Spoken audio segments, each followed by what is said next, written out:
Welcome, welcome, welcome, welcome to Who Let the Moms Out. Woo, woo, woo, woo. Is This it is like a good? Pomeranian. It was like a Pomeranian bark. Is this the dog we're going Ah, for? no, I didn't even know I was not trying to do a type of dog. Wow. Look at me, guys. Not a Labrador. She, she, ha- she has become so good at the bark. She now like embodies a type of breed through her bark. I love it. I love it. If this isn't success, I don't know what is. Welcome to Who Let the Moms Out, the podcast where two I was gonna say senile, which isn't totally wrong. To almost senile moms who are clearly losing it get together to talk all kinds of random shit. Welcome to Who Let the Moms Out, the podcast that you did not know you needed in your motherhood. For her This is a journey. we are a mess. We are a mess. It is Monday at 8:30. We thought by meeting up earlier than usual we would do better, but I think this is working against us. Yeah, this time difference Wow. is something. Is doing So it if you don't know elaborate. this, yeah, honest. If you don't know this, Paula's all the way in Europe and I'm all the way in Hawaii. So we have a 12-hour difference and the only time for us to meet because I am like a chicken. The sun goes down and I'm falling asleep with like drool coming out of my mouth. So by 8 p.m. or 9 p.m., which She's is her morning, unreachable by 7.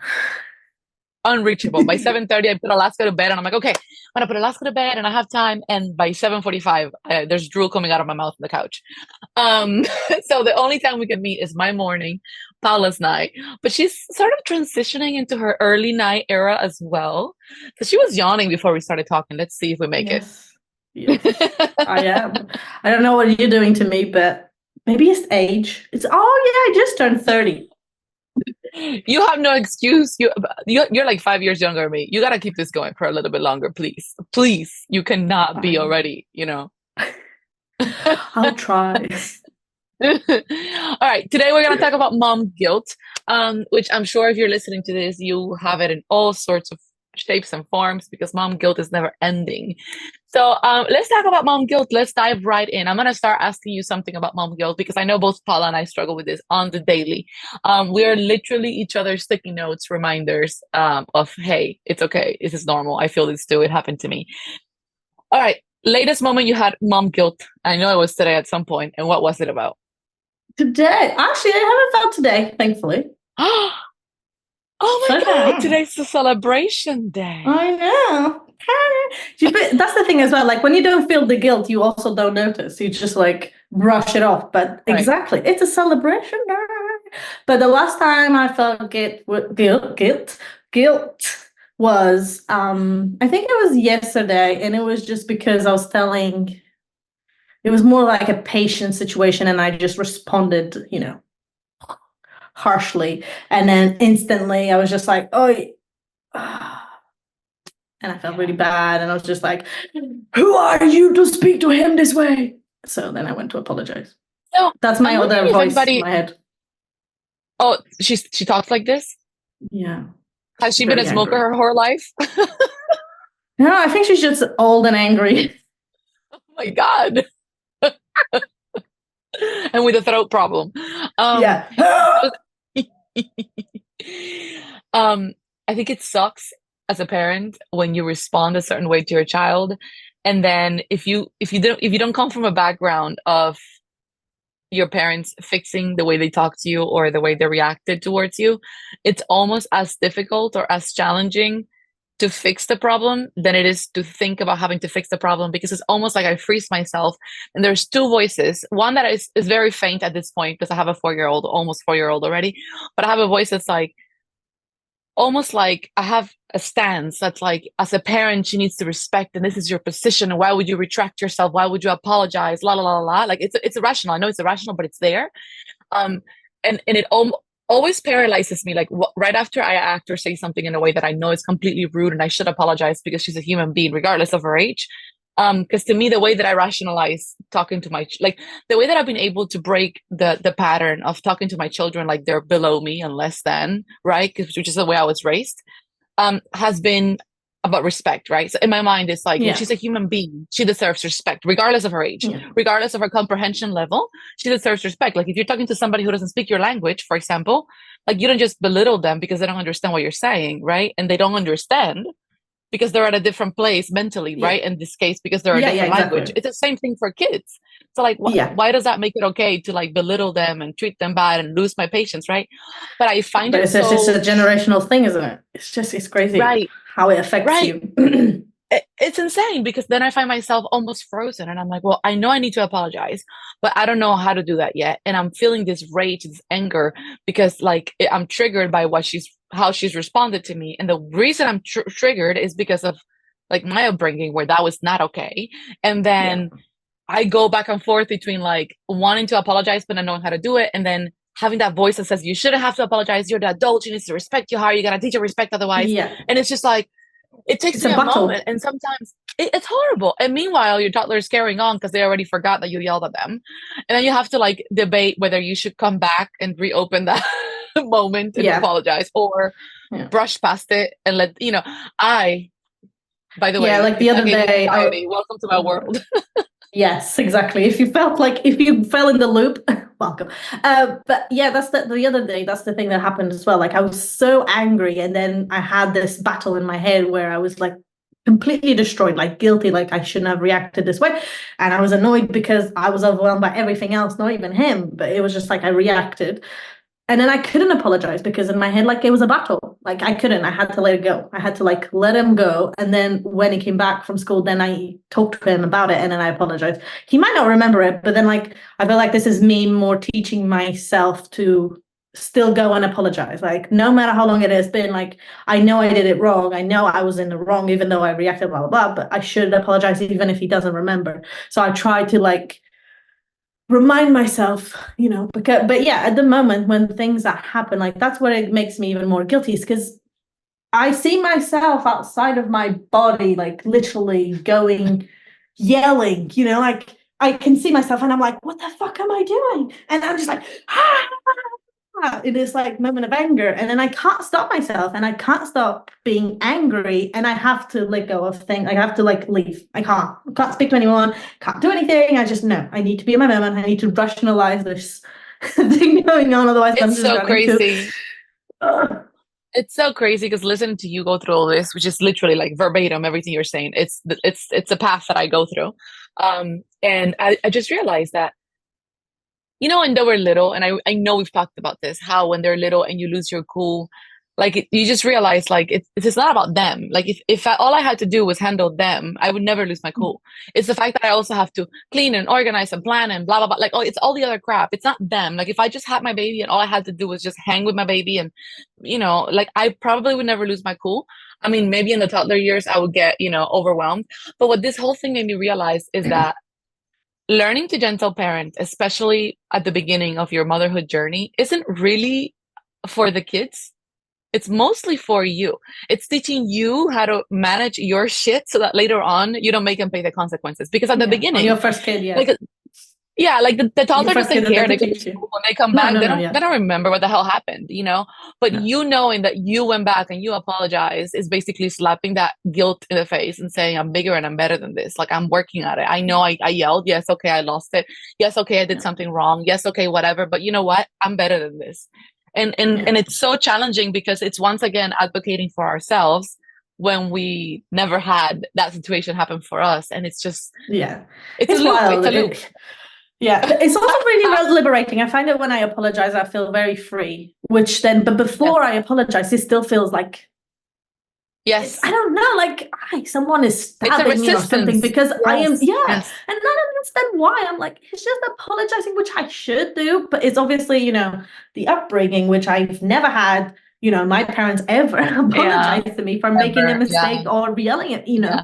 so it's just like, But I think it's also coming to terms with the fact that apologizing doesn't invalidate your lesson and doesn't make you wrong. Apologizing just means I care enough about you. I care about you Yeah, enough to not let this be. You know what I mean? So it's like it yeah, doesn't it mean like is. I tell Alaska all the time because Alaska always comes to me and she she knows that I apologize. So now whenever I say no, she just goes, "You need to apologize to me because you said no." And I'm like, "No, like I will say no." And there, she's so Alaska is too much. Like this child, she's my kid. So you know, if I say no in a rude way, I always apologize. But of course, she takes it to the next level. And now she's like, every time you say no or you don't let me do something, then I have to apologize. And so I keep explaining to her, there will be many times where I will say no, I'm gonna disagree, but I'm gonna do things that you don't agree with, it's my job to do those things. And I don't always say it this calmly in case anybody's listening and Obviously. thinking, wow, she's so good. It doesn't always sound She's like this. so chill. Sometimes it's like, She's so put together. no. Yeah. you know, but I try to tell her, I'm like, it's not about like, I am going to do and say things that you don't agree with and you don't like, but I still have to do them. And I think the same pep talk goes to me. And it's like, you don't want to apologize. You don't feel like it's needed. Just do it anyway. Just do it Yeah. and see what happens. Because you're right. At the other side of it, like, I think this is why for older people, I don't know if you grew up hearing this in your country, but in my country, it was very much like, I am already old. I can't change my ways. Like, this is how I am. I'm old. It's Yeah. hard to change when you're I'm old. doing this I for all my think it's life. I'm not changing now. Yes, yes, it's that resistance to change.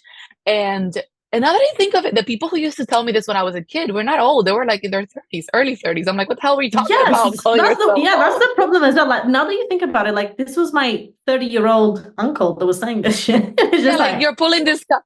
Yeah, you're like a 27-year-old pulling the old car. Like you are definitely young enough to change. Get changing. get moving, bro. Okay, my question. Ha, see, write them down on the phone this time. If you guys didn't watch it 2 episodes ago, I forgot all the questions, okay? That's what happened. Okay, so what is the one thing that you felt guilty, like you felt mom guilt about that you'd never expected, like before you became a mom, like you never really expected to feel guilty about this one thing? I know, whatever, like maybe looking after yourself, like taking 5 minutes for yourself, or Everything. yeah. Everything. Yeah, to Literally be fair, I never everything. expected mom guilt. I never expected Yeah, mom guilt. it's funny because of course, I had all the answers before I became a mom. I was a super good mom that was never gonna struggle and everything was gonna go smoothly. And I had all the reasons and all the resources and all the solutions for every single parent problem that I heard or saw anybody else had. Um, and I have it. I think the Oh, most unexpected guilt that I have is about my mom. It's about how hard I've been with my mom. I I was so entitled to feel that my mom could have done so much better in so many areas. I was so entitled to let her know all the things that I thought that she could have done differently or that messed me up or that hurt me or that I wish she would have whatever, right? And now that I'm a mom, I'm like, holy fuck. it's Like, not as simple. wow. Wow, like this woman, what she went through, what a saint. And mind you, I come from a mom that lost her shit every day, that Yeah. hit us, that punished us, that had not an inch of gentleness in her until we left Cuba. Like, and now I think about all the struggles my poor mother must have gone through. Like, just food. Just food. Like, I'm gonna share just the food part.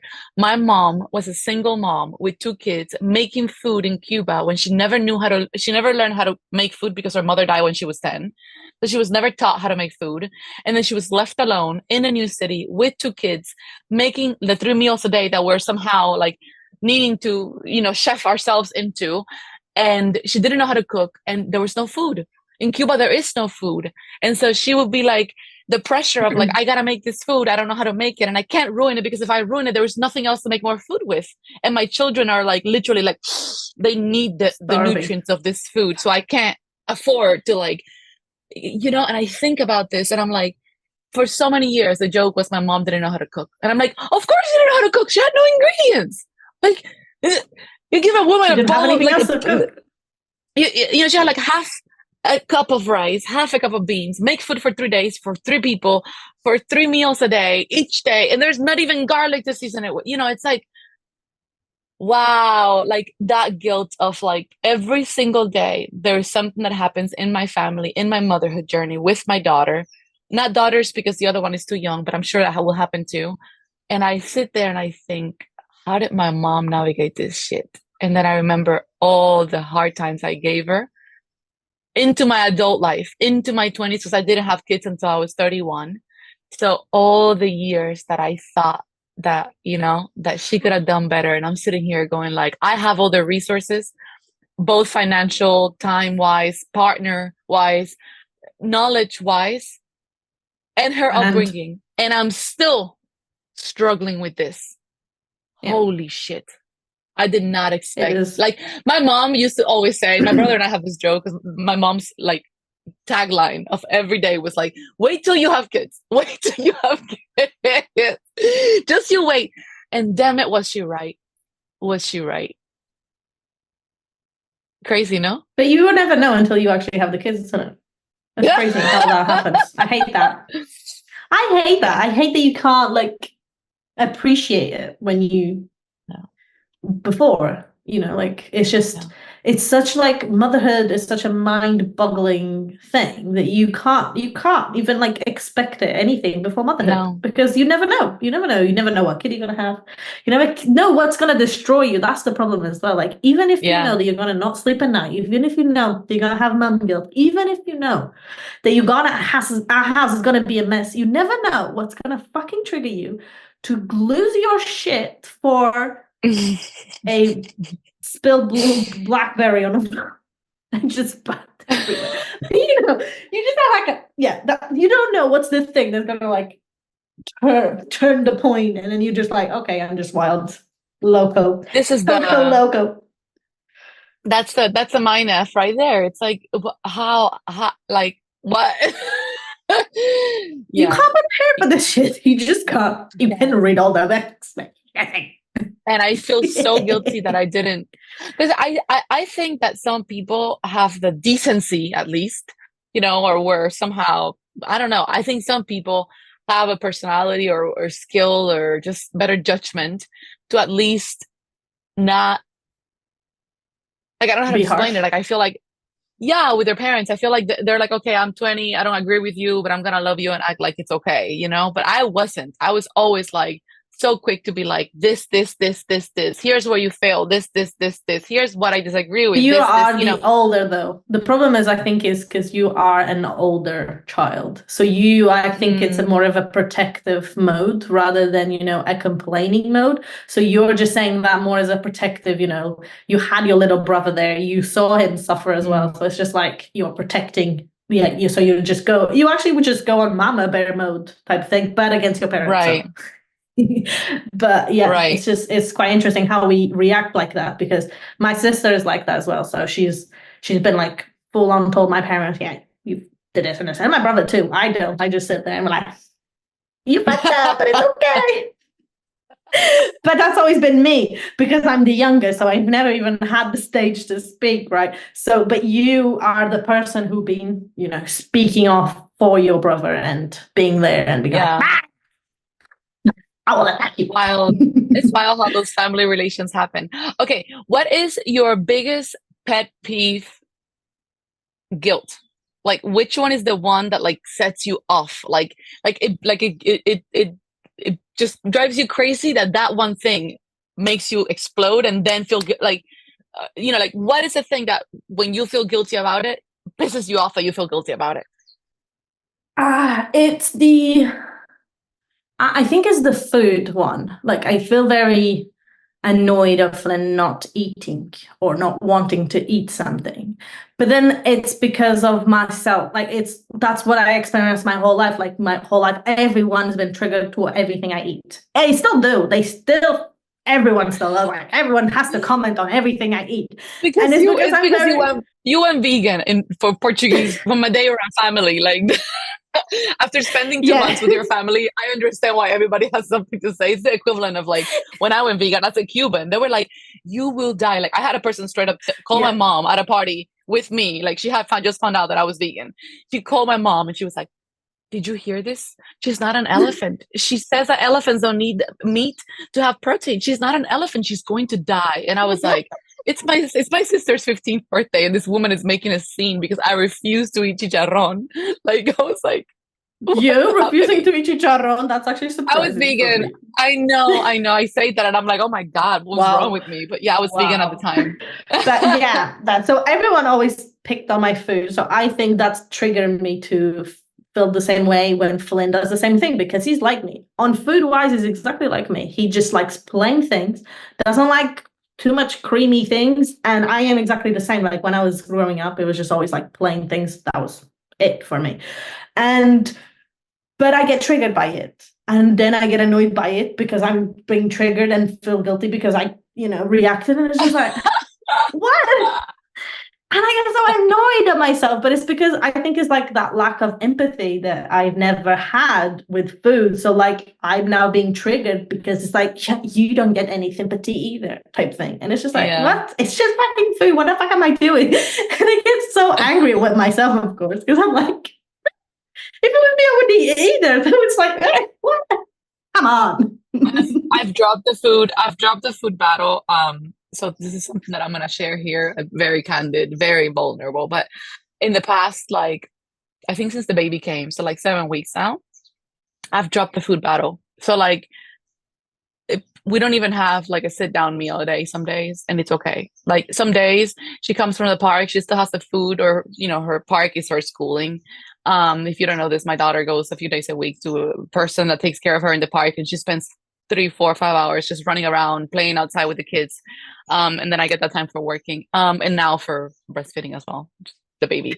But if she comes to, yeah, because it's not really me time. Like Roger always, whenever I go do something like alone in the room or whatever, he's like, enjoy. And I'm like, I'm going to work. Like, it's not like I'm going to the spa. Like, the fuck anyway. I hate when people But do this is what I that. get. It's a season. It's okay. He's a nice man. He gave me children. My, Yeah. my children are beautiful. They have his genes. He's good. So, no, but so I've dropped a food battle, and this may be super unpopular, but my mom came and she was like, why do you need to have 3 meals a day? Why do you need to sit down 3 meals a day? She's not needing that. You're not needing that.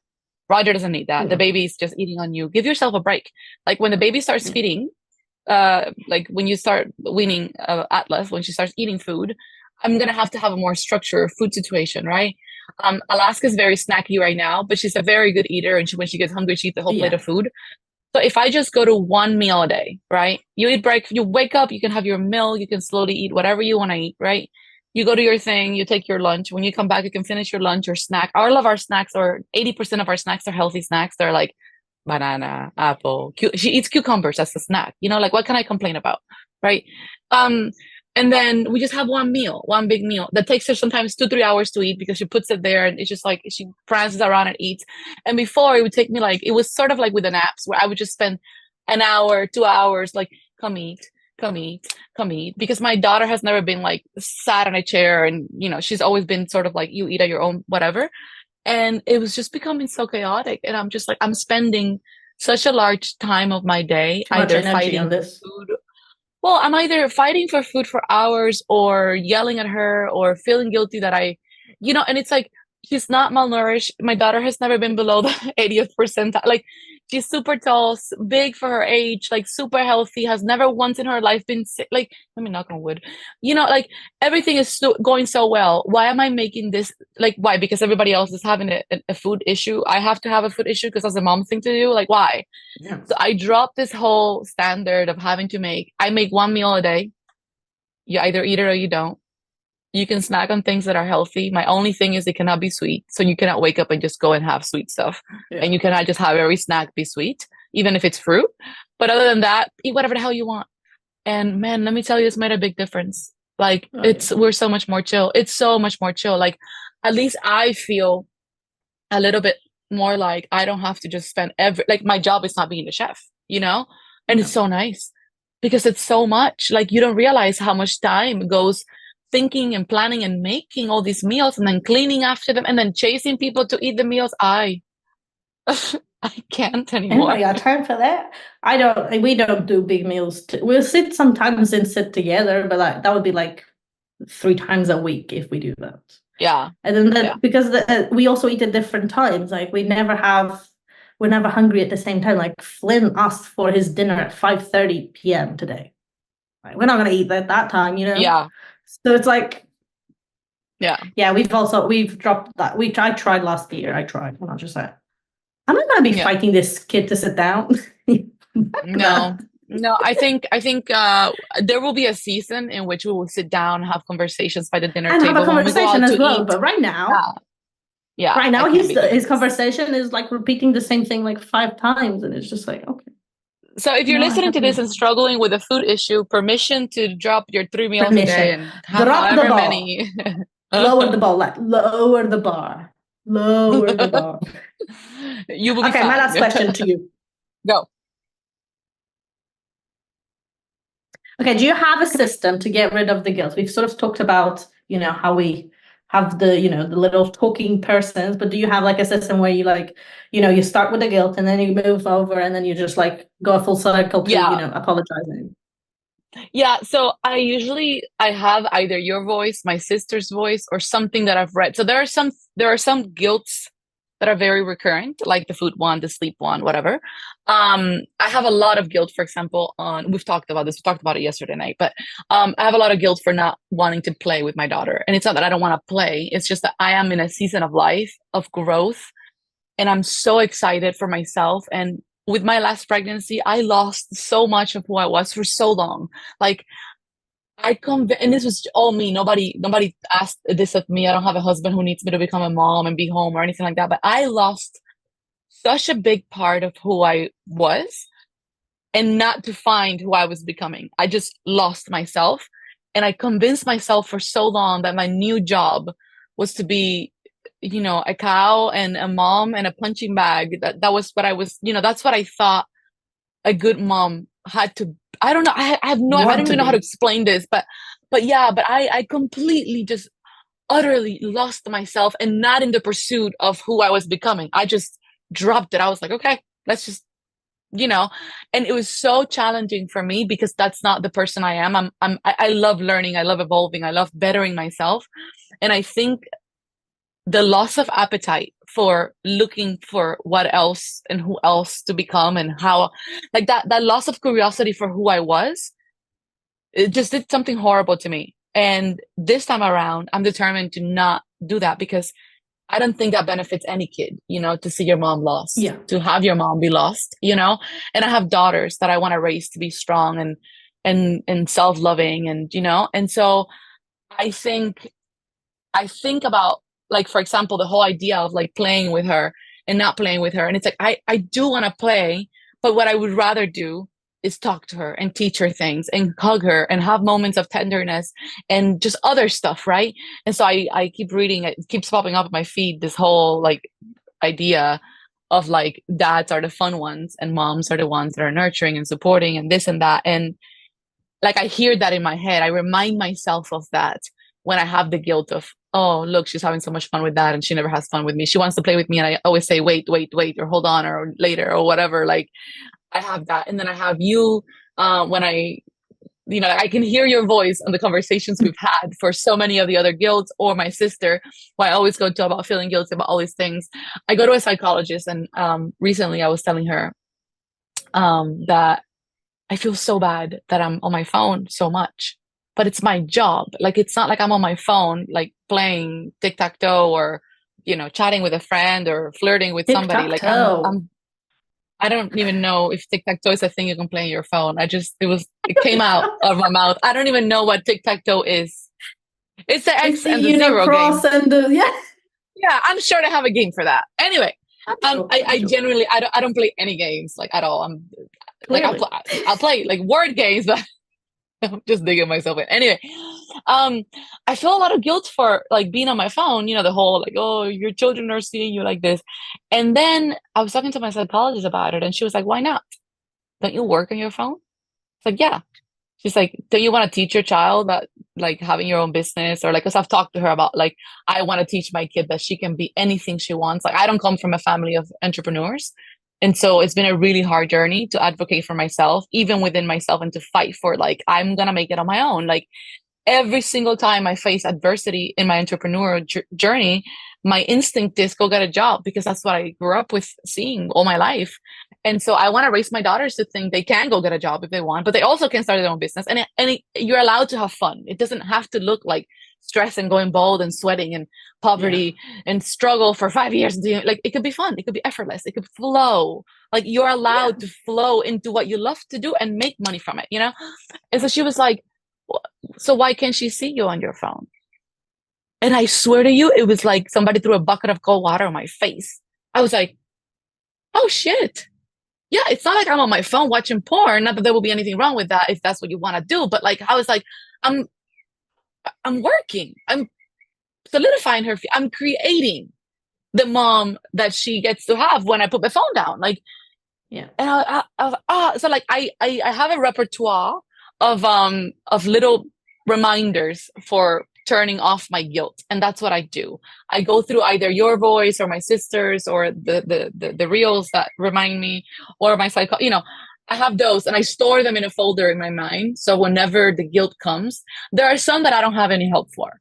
But like I don't have any help for the nighttime ones. I lose my mind at nighttime. I don't have the patience, my God. Like Roger sits here and massages her until she falls asleep. And I'm just like, okay, here's the story. I gotta go. Okay, good night. I know. Not me too. I stopped doing bedtimes now. I was like, I just can't, like, this is too much Oh, for me, and the story and then another story, and then I know. No, uh, just go to fucking sleep. It's bad, and I that's feel so bad. much. And it's like, but it's just like, oh, I don't want to read another story. I've read three stories. Like it's just so hard.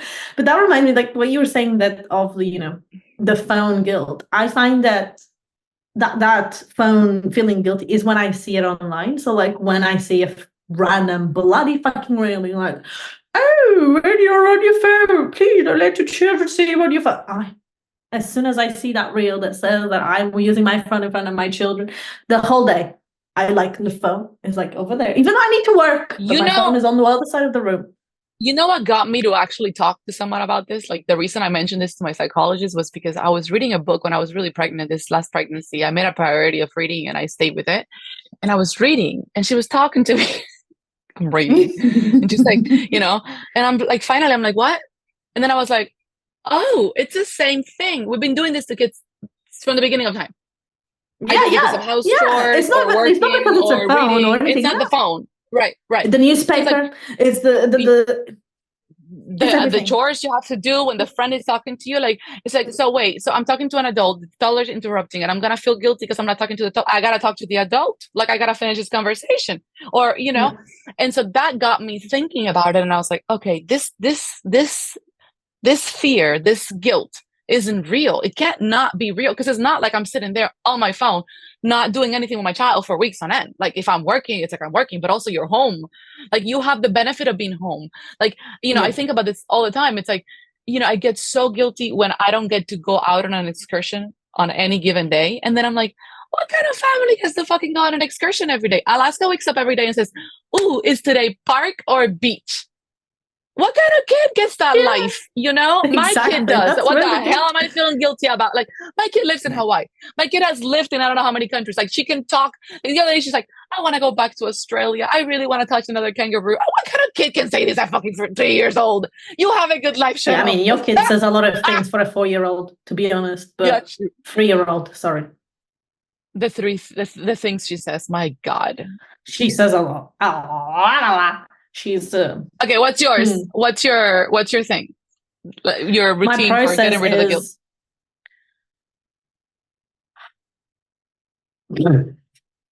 I just don't. I just live I with it. cry. I I cried for cry. 3 days. I do cry. I do cry a little bit. I do cry a little bit. Me too. Sometimes it Me too. helps. Yeah, it helps. It's the release, Sometimes the release it needs to come out. I love it when I Because don't cry and I'm like, I'm gonna be strong. And then I start texting you about it and I just start crying.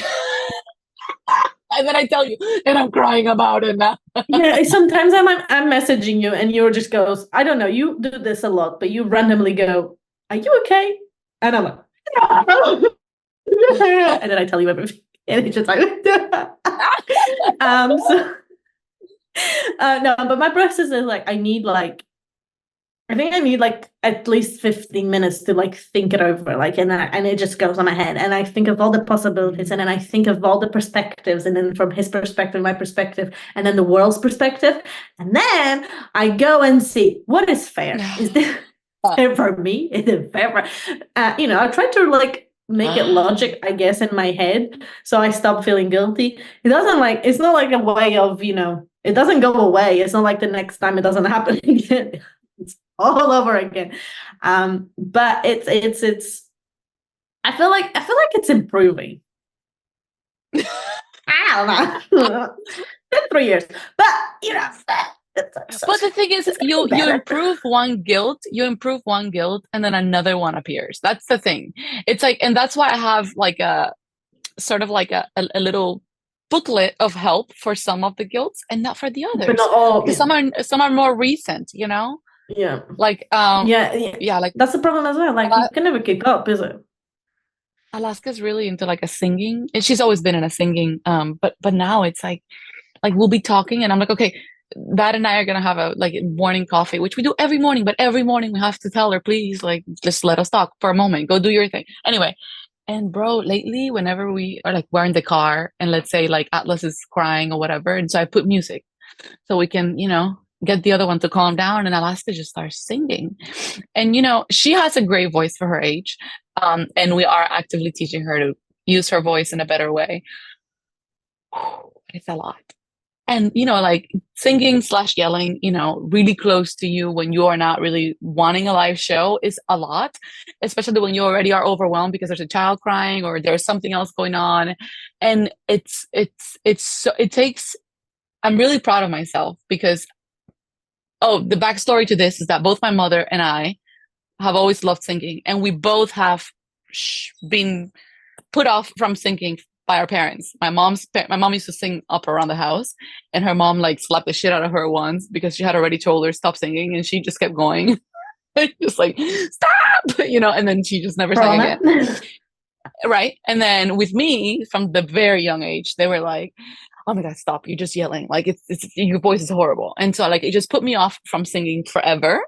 Um, Even though I love singing and I probably would have a lovely voice if I had been given the chance. So with Alaska, we're not gonna like, I'm just gonna Put a dumper on really it. just, yeah, I'm gonna promote it.